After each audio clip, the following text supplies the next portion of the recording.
Ok, buenos días. Entonces, el día de hoy vamos a hablar sobre plano adquirido. Mi nombre es Daniela Orrego, residente de la Universidad de Antioquia. El día de hoy los objetivos que me planeé para desarrollar durante esta charla son definir las causales del pie plano adquirido, así como identificar qué ayudas diagnósticas son útiles para esta patología y mencionar el tratamiento que encontramos disponibles para tratar este suceso. Entonces, primero definamos qué es pie plano adquirido. El pie plano adquirido es una pérdida parcial o completa del arco medial que desarrollan personas esqueléticamente sanas. Este término de esqueléticamente sanos es la parte que nos va a diferenciar de un pie plano congénito y característicamente se identifica por una triada que va a estar acompañada de un valgo de retropié, un aplanamiento del arco plantar y una pronación del antepié. Este tipo de patología se presenta usualmente en el 25% de la población general, pero solo un 15% va a presentar sintomatología. La mayoría de las personas que va a presentar sintomatología o el pie plano adquirido se encuentran por encima de los 55 años en promedio, pero lo vemos más comúnmente en mujeres, personas obesas, pacientes que en su niñez tuvieron pie plano congénito o pie plano idiopático, o en personas que tengan el pie mucho más grande como fuera del promedio. Primero, para tratar de hablar sobre el pie plano adquirido, es importante recordar entonces la fase de la marcha. Recordemos que la marcha se divide en dos grandes periodos, que sería el periodo de soporte, que es el más grande de todos, que dura aproximadamente un 62%, y el periodo de balanceo aproximadamente un 68%. Recordemos entonces que el ciclo de la marcha comienza a contar desde que hacemos el apoyo del talón derecho hasta que terminamos también con el apoyo del talón derecho. Entonces eso se va a dividir primero en un contacto inicial, una respuesta a la carga, seguido de un soporte medio, un soporte terminal y un prebalanceo, y en el periodo de balanceo vamos a tener un balance inicial, balance medio y balance terminal. ¿Por qué es importante recordar un poco la marcha? Porque muchas de las consecuencias o muchas de los manifestaciones que vamos a presentar con esa patología son secundarias, alteraciones en alguna de esas fases de la marcha. Entonces, como les había mencionado previamente, el pie plano se caracteriza por una pérdida del arco medial. Entonces, ¿qué arcos tenemos en el pie? En el pie tenemos un arco medial que va a estar compuesto por el calcáneo, el talo, el navicular, las cuñas y los tres metatarsianos más mediales. Este arco medial entonces va a ser un poco más móvil, es más pronunciado de los tres, como es más flexible, permite cambiar dinámicamente su configuración y forma durante la marcha. El arco lateral está compuesto entonces del calcáneo, el cuboides y el cuarto y quinto metatarsiano. Este es un arco muchísimo más rígido y funciona como un soporte del peso del cuerpo durante entonces el apoyo de pues durante la fase de bipedestación. Mientras el arco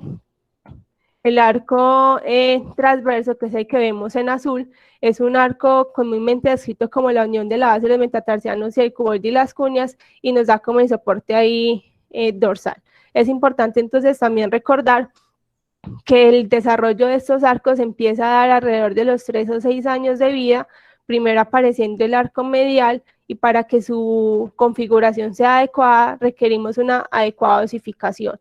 Inclusive hasta el 15% de la población no va a desarrollar unos arcos muy bien definidos. Entonces, en el pie, yéndonos un poco más específicamente al pie del tema que nos va a corresponder, entonces encontramos que en el pie encontramos unos estabilizadores estáticos y unos estabilizadores dinámicos. Estos estabilizadores estáticos van a estar conformados entonces por la fascia plantar, el ligamento calcáneo astergalino del seno del tarso, los ligamentos plantares largos y cortos y el ligamento de resorte, mientras que el estabilizador dinámico por excelencia es el tendón tibial posterior. ¿Por qué es importante conocer estos estabilizadores? Porque van a ser las causales, pues unas de las causales de un pie plano adquirido. También tenemos importante recordar que el ligamento deltoideo superficial y el ligamento deltoideo profundo son parte esencial entonces de una adecuada configuración del pie. Entonces recordemos que entonces durante la bipedestación las fuerzas que actúan en esta con los ligamentos estabilizadores y el arco medial deben actuar en concordancia entre sí. ¿Para qué? Porque el astrágalo durante el apoyo y la fase de la marcha se flexiona plantarmente y se traslada un poco sobre el calcáneo distalmente. La flexión plantar del calcáneo genera una elongación de la fascia plantar. El navicular se flexiona dorsalmente y los metatarsianos también se flexionan dorsalmente.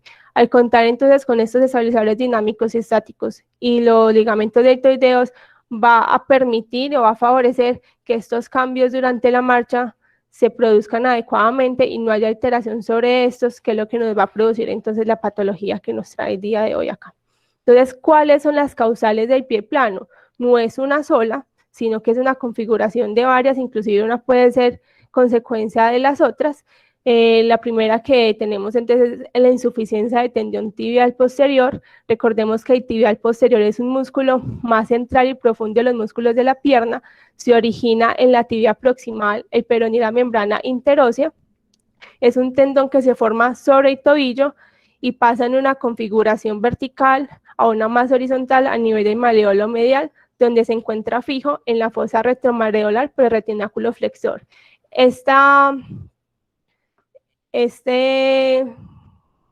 retináculo va a generar entonces una polea fibrosa que nos va a producir un brazo de palanca, por así decirlo.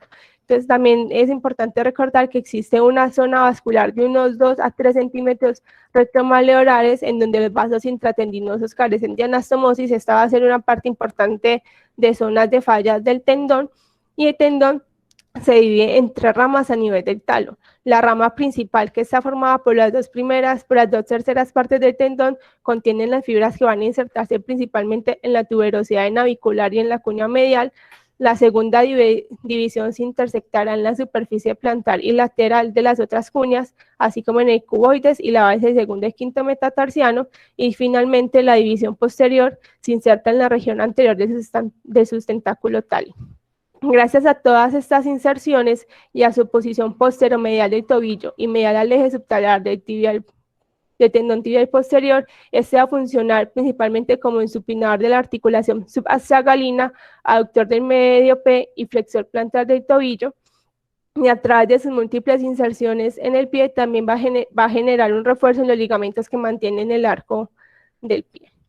Entonces, durante la fase de apoyo en el ciclo de la marcha, el retropié se encuentra en valgo y el antepié en supinación y en aducción, por lo que el tendón tibial posterior funciona excéntricamente, permitiendo que la pronación de retropié se dé de forma controlada, lo cual va a favorecer que la articulación astragalo-escafoidea y la calcáneo-cuboidea absorban el choque. En la fase entonces de apoyo medio, cuando el pie derecho se encuentra plano y el izquierdo se encuentra elevado, las estructuras de soporte van a actuar sinérgicamente para mantener los arcos y soportar el peso del cuerpo. Y durante la fase terminal de este apoyo medio, el tibial posterior se va a contraer de manera concéntrica para llevar en supinación el pie, bloqueando así la astragalo-escafoidea y el calcáneo-cuboidea, para proveer entonces un arco mucho más rígido que va a permitir que el complejo aquileo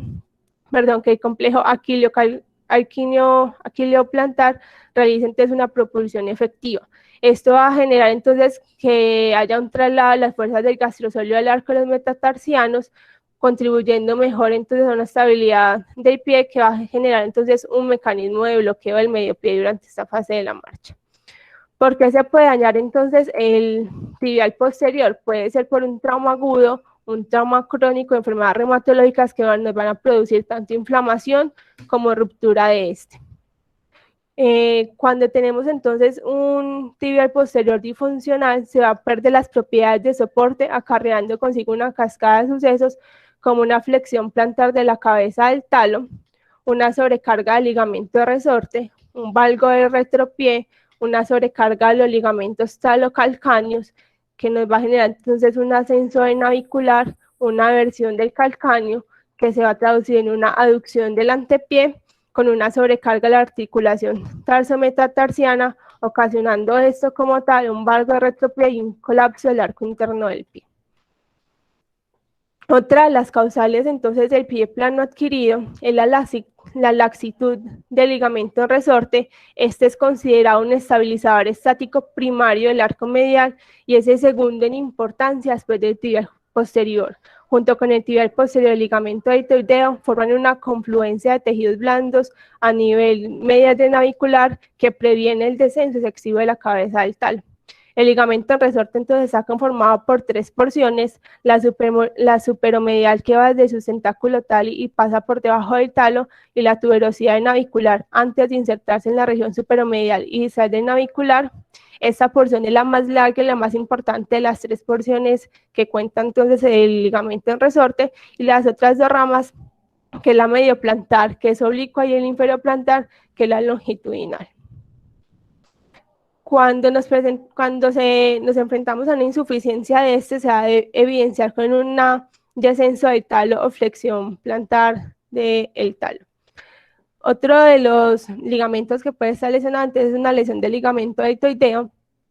Este ligamento entonces estabiliza la articulación tibiotalar, evitando el valgo del tobillo. Vamos entonces a encontrar unos ligamentos superficiales y unos ligamentos profundos. Los ligamentos superficiales son más largos que los profundos, incluyen el tibio navicular y el tibio ligamento que va hacia el ligamento en resorte.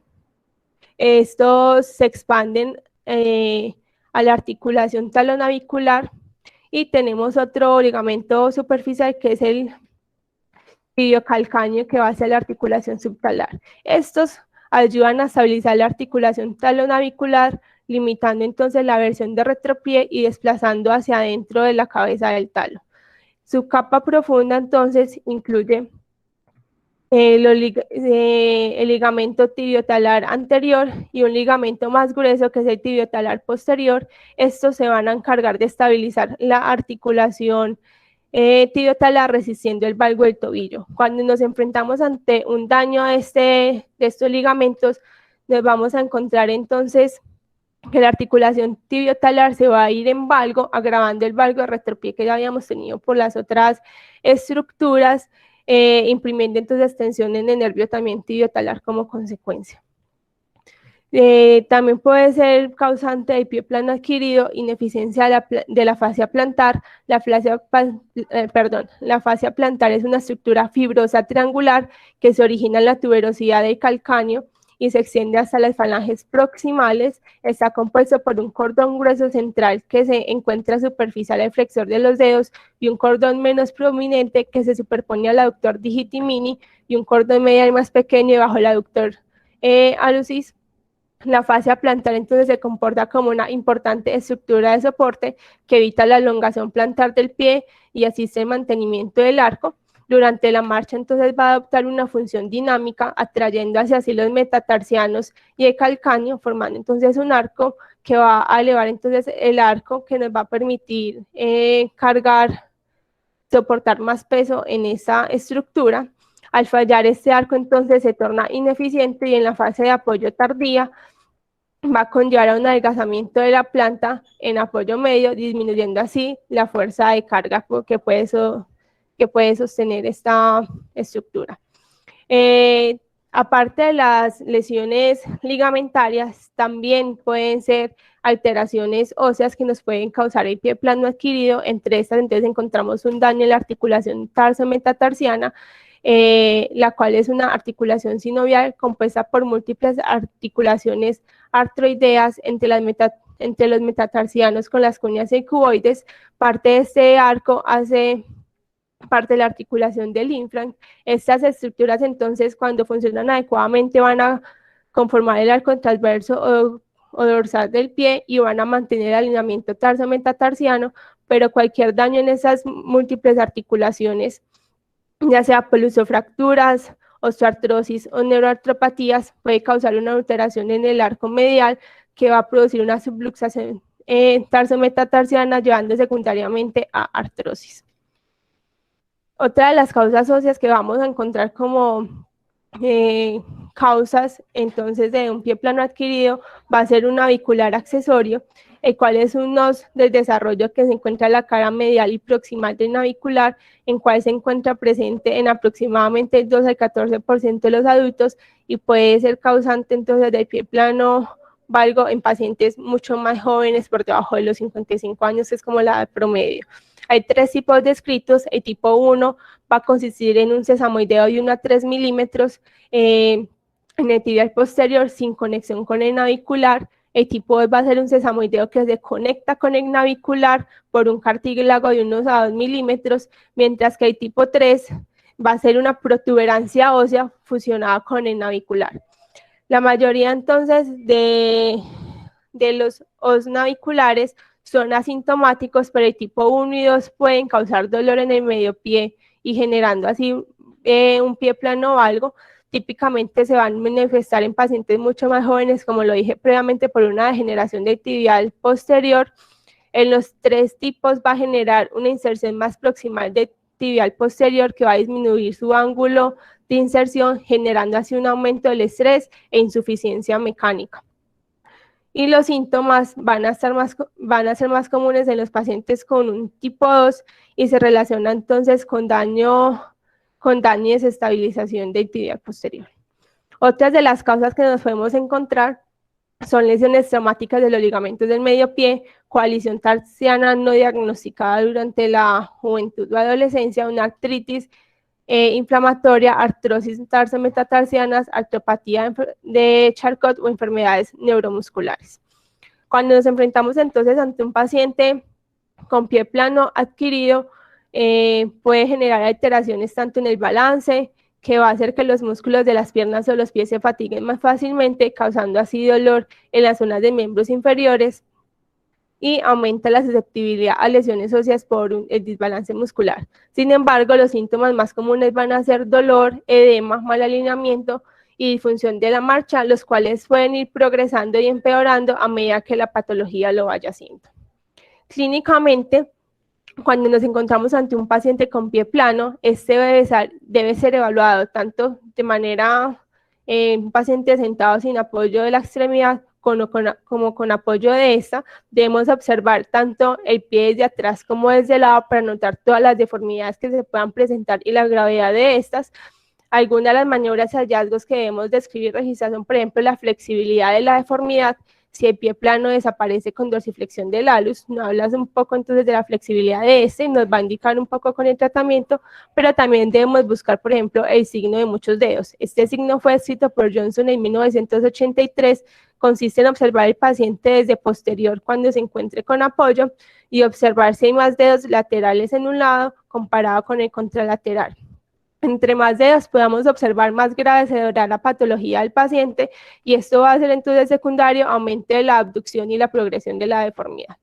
El test de puntas va a evaluar entonces la integridad del tibial posterior, que puede ser medida pidiéndole al paciente que se levante en puntas.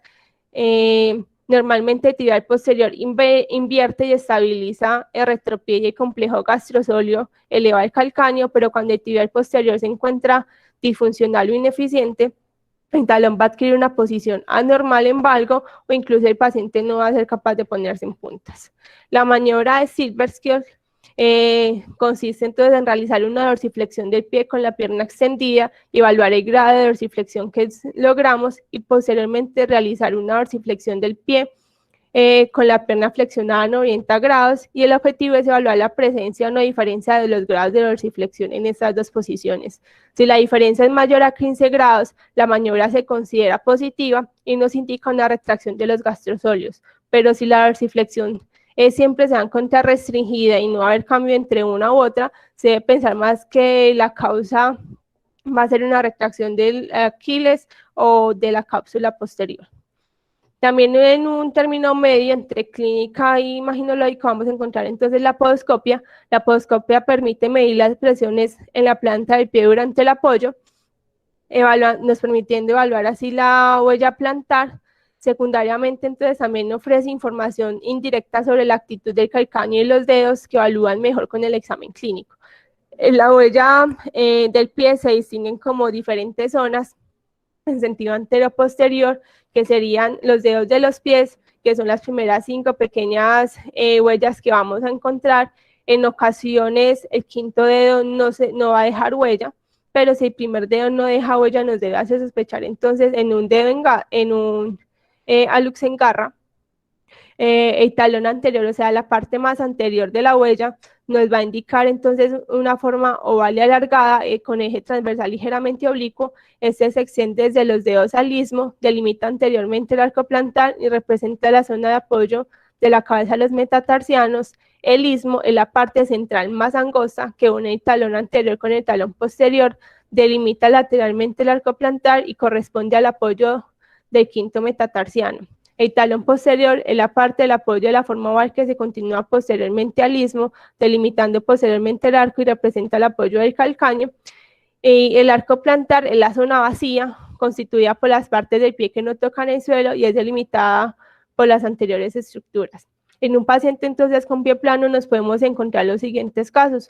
Que tengamos un istmo mayor a la mitad del talón anterior, que encontremos entonces un arco plantar completamente ausente o inclusive llegando a encontrar un arco, pues un istmo sin arco plantar que sea mayor al tamaño del talón anterior o talón posterior. Estas diferencias en la podoscopia nos van a dar unos grados de pie plano. Pero ¿qué otras ayudas diagnósticas podemos contar? La primera sería una radiografía anterior-posterior. Esta es usada principalmente para evaluar el alineamiento del pie, así como para buscar hallazgos secundarios como edema, os naviculares, osteoantesopatías, hipertrofias, retromalleolares, y debemos medir entonces la alineación del pie. Como primero tenemos entonces el ángulo de quite o kite. Este se traza una línea que intersecta el centro del talo con el margen lateral del calcáneo y evalúa el valgo del talón. Normalmente debemos encontrar un ángulo entre 25 y 40 grados. Si el ángulo es mayor de 40 grados, debemos pensar en un varo. Si el ángulo es menor a 25 grados, debemos pensar en un varo. El siguiente ángulo entonces sería la relación talo-metatarsiana. Es una línea que pasa por el axis del talo hacia el primer metatarsiano. Si el talo se va hacia medial, es anormal, y es importante tener en cuenta que esta medición no va a ser posible realizarlo si el paciente también presenta una luz valgus asociada. El ángulo de cubrimiento talonavicular es el margen articular de la superficie de la cabeza del talo y el navicular, y nos debe dar un valor menor a 7 grados. Si es mayor, nos indica entonces una normalidad. En estas radiografías que tenemos aquí como ejemplo, podemos observar cómo hay un aumento de cubrimiento del talo con una subluxación lateral de este, indicando que el medio pie se encuentra en abducción, mientras que en la relación talo-metatarsiana también va a proveer entonces una información sobre el estado de la enfermedad. En esta radiografía de la derecha, entonces podemos observar cómo el eje del talo se va hacia medial al primer rayo, indicando entonces una abducción del antepié. En las radiografías lateral del pie, también debemos realizar algunas medidas. Entre estas encontramos el ángulo de Meri o el ángulo talo primer metatarsiano. Es uno de los ángulos más importantes para evaluar en el pie plano. En ese se traza una línea por el eje del talo y otra por el primer metatarsiano. Estas líneas por lo general son paralelas entre sí. Si hay un ángulo mayor de 4 grados convexo, o sea, hacia abajo, indica un pie plano. De 15 a 30 grados es considerado moderado. Si es mayor de 30 grados es considerado un pie plano grave. Es el más sensible porque evalúa los elementos de la columna que nos interesa en este caso. El segundo ángulo sería el ángulo de calcáneo. Se mide con un ángulo en la cala inferior del calcáneo, trazando versus una línea en la horizontal del piso. Si se encuentra entre 12 y 32 grados, nos indica un valor normal. Cualquier valor inferior a este se traduce en una disminución de la altura del arco, que nos va a indicar entonces un pie plano. Y el último ángulo sería un calcáneo con relación al quinto metatarsiano, que es una línea que se traza por el ángulo inferior del calcáneo y otra por la cara inferior del quinto metatarsiano. Los normales de 150 a 165, si está mayor a 170, nos debe indicar entonces anormalidad.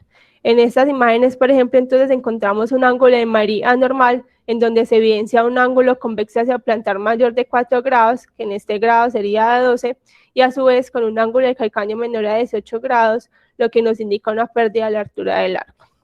Otro de los estudios utilizados en esta patología es la resonancia magnética, que si bien no es esencial para diagnosticar como tal un pie plano, sí nos ayuda a evaluar la integridad tendinosa y las posibles causas de esta patología. Principalmente se utiliza entonces para evaluar cómo se encuentra el tibial posterior, con una sensibilidad de 95% y una especificidad de 100% para esta estructura.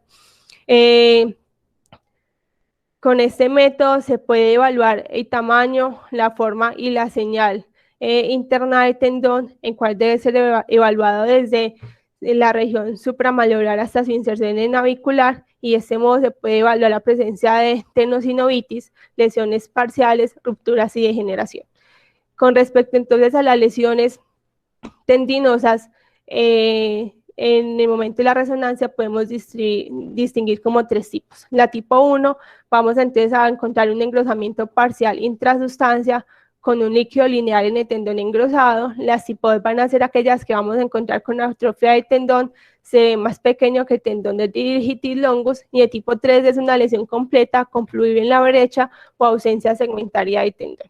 En estas imágenes, entonces, de izquierda a derecha, de superior a inferior, vamos a encontrar entonces en la primera imagen una resonancia magnética normal en una secuencia T1. En las flechas entonces nos va a estar indicando un tibial posterior detrás del maleolo, el cual es de menor tamaño que el flexor pollicis longus. Usualmente presenta una medida de 7 a 11 milímetros de ellos. En la segunda imagen vamos a ver una imagen de un tibial posterior con tenosinovitis. Esta es una secuencia T2 donde nos muestra fluido excesivo en la vaina tendinosa e inflamación del tejido circundante. La tercera imagen entonces corresponde a una ruptura incompleta del tibial posterior, también en una secuencia T2 en donde vemos un adelgazamiento del tibial posterior con fluidos circundantes, lesión intrasustancia con tenosinovitis, y el ligamento resorte también se encuentra aumentado de tamaño pero intacto. En la imagen número 4, que sería la inferior de la izquierda, encontramos entonces una lesión completa del tibial posterior que nos muestra ausencia de tendón como tal, con un líquido ocupando su lugar. En la imagen del centro abajo vamos a encontrar entonces un ligamento en resorte normal en secuencia de supresión de protones que se fusiona con el tendón del deltoideo. El ligamento resorte entonces se presenta como una banda suave de 2 a 5 milímetros de ancho que se continúa con el ligamento superficial deltoideo. Y en la última imagen entonces estamos evidenciando una elongación del ligamento resorte y su degeneración. Esta es una imagen en secuencia T2, que entonces vemos un engrosamiento del ligamento en resorte con aumento de la señal cercana al talo, que es indicativo de degeneración, aumento de la señal en el ligamento deltoideo y en el seno del tarso, que sería la flechita curvada. Entonces, en estas imágenes vamos a ver representado un síndrome de tarso. ¿Qué es lo que vamos a observar? Vamos a observar grasa del seno del tarso normal en la primera imagen, y en la imagen que le sigue vamos a observar un engrosamiento del tibial posterior con reemplazo de la grasa normal, que se ve como una grasita más sucia. En la imagen del centro con las flechitas rojas estamos viendo una torsión del ligamento deltoideo, en donde muestra intensidad de señal alterada con distorsión del ligamento deltoideo. El ligamento en resorte está atenuado y a su vez elongado. En las últimas imágenes entonces vamos a ver en T1 una lesión completa del ligamento deltoideo que está ondulado y redundante, y en la última imagen se observa un retináculo laxo con extracción de la grasa que también se encuentra como una grasita sucia. Inclusive en patologías muchísimo más avanzadas, como en el grado 4, que la vamos a tratar más adelante, es un pinzamiento del hombro medial con aumento de la inclinación astragalina, inestabilidad medial y deformidad en valgo. Pero la parte importante que quiero mostrarles es que en patologías ya mucho más severas vamos a ver una proliferación ósea secundaria a lesiones del tibial posterior crónica y edema de tejidos blandos, y en la resonancia también vamos a ver en supresión grasa una hipertrofia ósea con edema de maleolo. El tibial posterior está engrosado con lesión intrasustancia y de considerable derrame articular circundante. Otro de los exámenes que podemos utilizar en esta patología entonces es la ecografía. Es un método costo efectivo y preciso para evaluar la disfunción tendinosa, pero hay que considerar que es operador dependiente. En esa podemos observar entonces la tenosinovitis, el cual se va a ver como un líquido circundante de tendón con anillo hipoicoico, pero vamos a tener entonces mayor utilidad con este examen en las etapas tempranas, ayudando a evaluar también como la extensión de la patología. Cuando ya hayamos realizado entonces el diagnóstico del paciente con pie plano, vamos entonces a definir la gravedad de eso. Lo podemos dividir como en dos grandes grupos que serían como los moderados y los severos. Los moderados serían la tipo 1 y 2A y 2B. En la tipo 1 no vamos a tener ninguna deformidad. En la tipo 2 entonces vamos a tener una deformidad moderada flexible. La tipo 2A sería con un cubrimiento de la cabeza menor del 40%, mientras que en la tipo 2B la cabeza del tallo estaría muchísimo más descubierta. Según como el grado de severidad, hay algunas indicaciones sobre el tratamiento. En la grado 1 siempre recomiendo el manejo conservador y algunas veces senosinectomía cuando no hay mejoría. Y en la tipo 2A también tratamiento conservador con ortesis, transferencias tendinosas o mineralizaciones del calcáneo, mientras que en la 2B recomiendan como alargamiento de la columna lateral con reconstrucción del ligamento, que vamos a ver más adelantico. Y en las pues en la parte más severa esta clasificación donde tendríamos la parte 3 y la parte 4. En la parte 3 es una deformidad rígida en donde recomienda realizar artrodesis o alargamiento de primer rayo, y en la 4A y 4B vamos a encontrar entonces un tibiotalar flexible en la A, rígido en la B, que sería principalmente por un ligamento deltoideo anormal o una artrosis tibiotalar. Entonces el tratamiento no quirúrgico o el conservador se encuentra indicado en pacientes con disfunción tendinosa y un daño que no se encuentra estructurado. Se ha evidenciado en diferentes estudios que hasta el 80% de los pacientes en estadio 1 y 2 responden al manejo no quirúrgico. El objetivo de este tratamiento entonces es proporcionar soporte del arco medial y retransmitir las fuerzas para disminuir el colapso medial. El tratamiento se basa en 3 pilares fundamentales.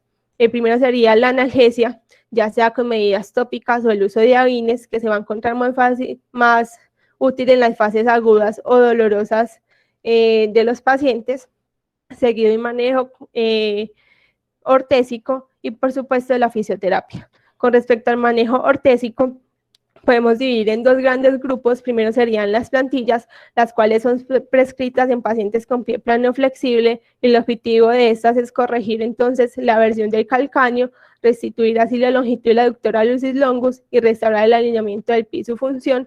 Esto se logra entonces con plantillas que cuenten con un realce escafoideo y una cuña interna posteromedial. Este tipo de ortesis se deben utilizar por mínimo 2 meses para lograr cierta mejoría. El otro tipo de ortesis serían las ortesis tobillo-pie o un calzado con bota alta. Con esto se busca entonces evitar el sobreuso de tibial posterior, logrando así control de la deformidad y el dolor ocasionado por esta, y el tiempo de uso recomendado son por unos 6 meses. Incluso en algunos procedimientos quirúrgicos se recomienda continuar igualmente con manejo ortésico para continuar con el soporte y descanso de las estructuras. Con respecto a la terapia física, esta busca lograr un fortalecimiento de los músculos intrínsecos del pie, mejorando la flexión plantar y realizando un estiramiento de los gastrocnemios, tratando de lograr con esto una mejor distribución de la carga, mejor balance, disminuyendo así la inclinación del navicular y mejorando entonces el dolor como consecuencia. Como mínimo se debe instaurar un programa por aproximadamente unas 4 semanas.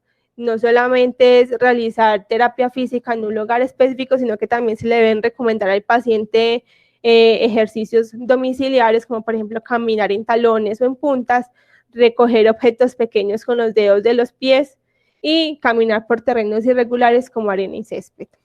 Con respecto entonces al tratamiento quirúrgico, lo vamos a dividir según como el grado de complejidad de la patología.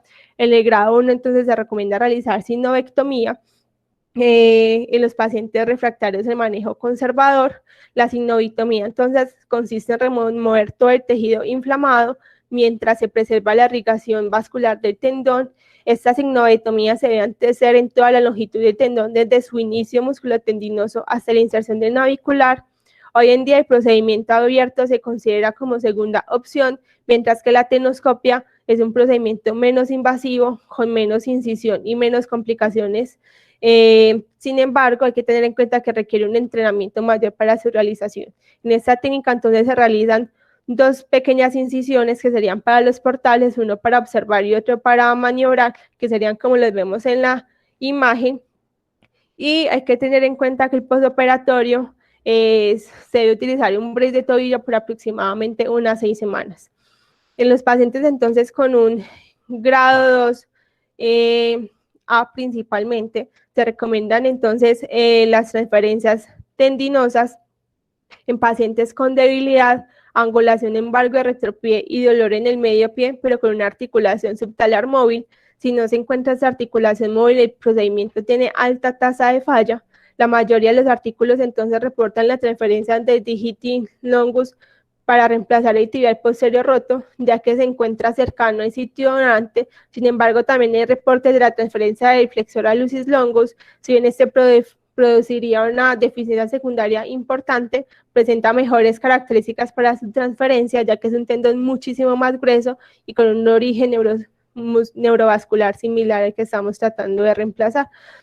También es importante entonces recordar en todos estos tratamientos que estamos evaluando, siempre evaluar cómo está la maniobra de Sylvester para evaluar si hay retracción del Aquiles o no, a ver si es necesario realizar su alargamiento, porque si está contraído y no realizamos el alargamiento, también tenemos tasas de falla. Con respecto al postoperatorio, se recomienda entonces no realizar apoyo por unas 4 semanas y posteriormente continuar con unas 4 semanas de apoyo sostenido. Con respecto entonces a las osteotomías mediales del calcáneo, también recomendadas entonces en pacientes en estadio 2 con un valgo importante de retropié. La osteotomía entonces busca movilizar el calcáneo medialmente, lo que altera el eje mecánico de la extremidad, ocasionando que el eje de movimiento del gastrosóleo se movilice hacia medial a la articulación subtalar, aumentando así la fuerza de tracción en varo de este. Se realiza entonces una osteotomía transversa perpendicular al borde lateral del calcáneo con inclinación de 45 grados hacia la planta. El fragmento posterior se va a desplazar 1 centímetro medialmente y se va a fijar entonces posteriormente con un tornillo de esponjosa. La osteotomía medializadora del calcáneo no corrige la abducción del antepié ni tampoco la cobertura de la cabeza del astrágalo. Y con respecto al postoperatorio, si la osteotomía se realizó con un procedimiento aislado, se recomienda no apoyar la extremidad durante 4 semanas, pero si adicional a la osteotomía se adicionó una transferencia tendinosa o una reparación del ligamento en resorte, el apoyo no se debe permitir por unas 6 semanas. Y vuelvo y repito, si el Aquiles está acortado, se debe realizar un alargamiento de este. También en los pacientes cuya causante principal es una contractura en la columna lateral, tenemos varios procedimientos disponibles para su corrección quirúrgica, entre los que tenemos entonces la osteotomía tipo Evans, que es la que estamos viendo en pantalla. Esta se realiza entonces en el calcáneo, en la zona anterior de la superficie articular subaxtragalina, posterior a unos 10 milímetros más o menos de la articulación calcáneo-cubitea. En calcáneo entonces se alarga y se interpone injerto, usualmente se recomienda al injerto estructural. Esta osteotomía entonces va a ofrecer una corrección multiplanar, principalmente corrigiendo la abducción del antepié y la subluxación talonavicular. Y otra osteotomía con la que contamos es con la osteotomía de Cotton. Esta se realiza entonces una osteotomía en la primera cuña, realizando una cuña de apertura en flexión plantar que lleva en supinación del antepié por el descenso de la columna interna. Este se encuentra indicado entonces en deformidades flexibles sin afectación. Este procedimiento tiene resultados predecibles y mínima morbilidad y se ha visto que el ángulo de Marie preoperatoriamente y posoperatoriamente mejora, corrigiendo entonces hacia el varo del antepié. Tiene la ventaja de que preserva la primera articulación tarso-metatarsiana y la escafocuneana, permitiendo el movimiento a través del pie. Mientras que se existe una osteoartrosis de la columna medial, una estabilidad muy importante, el tratamiento que se aconseja antes es una artrosis de las articulaciones, y vuelvo y repito, si hay una contractura del Aquiles, se debe hacer el alargamiento de este. En los pacientes grado 3 de severidad, tenemos como que el tratamiento es una artrodesis, pero ¿qué artrodesis realizar? Las artrodesis entonces subtalares se encuentran indicadas cuando hay una deformidad en la articulación subtalar, pero con movilidad y no hay dolor en la articulación tarsal transversa. Este procedimiento entonces permite una corrección de la deformidad y una mejoría de los síntomas mientras se mantiene en movimiento las articulaciones circundantes, mientras la artrodesis triplanar es escogida cuando hay una deformidad en el medio pie fija, con un dolor en la cara lateral del pie y una función de la articulación talonavicular, subtalar y calcañocuboidea. Este procedimiento entonces consiste en una fusión de las articulaciones de retro y medio pie, permitiendo el alineamiento del pie, proporcionando un pie plantigado, pero preservando a su vez la funcionalidad del tobillo. Es importante recordar que el 78% de las personas presentó recurrencia a la deformidad y 19% desarrolló una pseudoartrosis, principalmente a nivel azaghalo-escafoidea. En los pacientes entonces en los postoperatorios de esta patología vamos a necesitar una inmovilización hasta la consolidación en aproximadamente 12 semanas, pero podemos permitir un apoyo por después de la tercera semana. Y igualmente alargamiento de Aquiles si es necesario. En las patologías entonces tipo 4, en aquellos pacientes entonces que tienen alteración principalmente de deltoides, o que tienen una artrosis ya establecida, se recomienda entonces una reconstrucción del ligamento deltoideo más procedimientos de realineamiento como los que hemos visto. Y si la articulación tibiotalar se encuentra fija en valgo o hay artrosis importante de esta, se recomienda una artrodesis tibiotalar. Entonces, como mensaje para llevar a casa, hay que recordar que la deficiencia de tibial posterior no es la única causa de pie plano adquirido. Tenemos varias patologías, inclusive es una cascada que una puede ir llevando a la otra. Una adecuada interpretación de las radiografías ayuda a definir el manejo y a indicarnos un poco qué es lo que requerimos en nuestro paciente, y en etapas tempranas de la patología el tratamiento conservador presenta buenas tasas de éxito. Muchas gracias.